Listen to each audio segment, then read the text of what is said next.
talk brings attention to interactions. And interactions are really fundamental for our functioning as humans, and of course, for our well-being and health. And what I would like to focus on in particular are actually interactions between healthcare providers and patients. And I know a couple of the speakers have already brought this up, such as Poonam and Irina and Kate.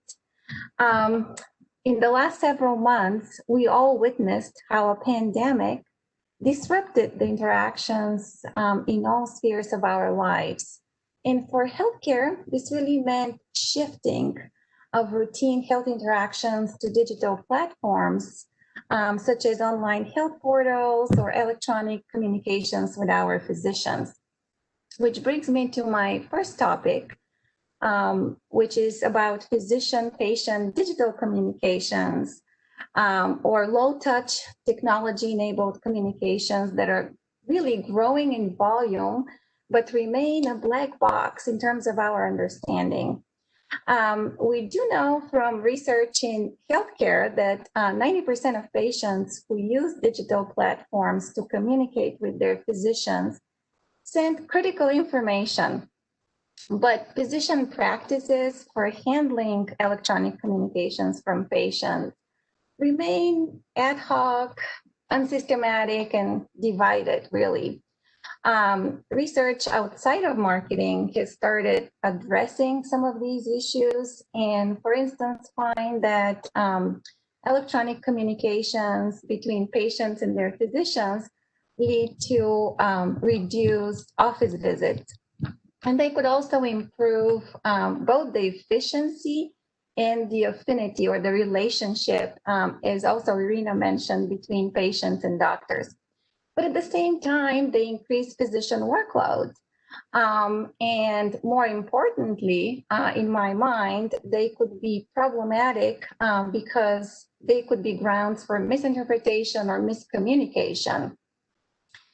So the content of these interactions, more specifically, what is being said and how it is being said, is critical, but largely unknown.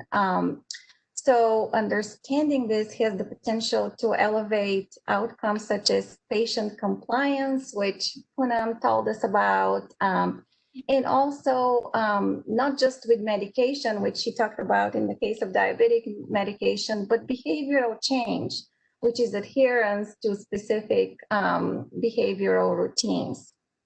So clearly that would have the largest impact on managing chronic conditions, for instance, which are a huge part of our healthcare expenses. So as a discipline, persuasive messaging and communication is our business, and I feel that marketing should address this particular challenge and dilemma in the field to improve the collective health outcomes. So what and under what conditions do physician-patient communications contribute to compliance, engagement, and improved health outcomes is an important question. And in a larger scheme of things, what are the best practices for handling patient electronic communication, such as emails, text messages, and communication that emerges from electronic portals? So moving on to the next slide, just as routine care was shifted to low-touch communication portals in the last few months during the pandemic, for non-routine care, the shift really resulted in intensified or important healthcare services in hospitals. Even in the best of times, hospitals are increasingly challenged to deliver high-quality and cost-efficient health outcomes. We know that hospital spending is very large. It's actually a third of our national health expenditures and has grown about 5% last year to a total of $1.3 trillion, according to the CDC. And what makes matters worse is that hospital revenue and health outcomes are often in tension.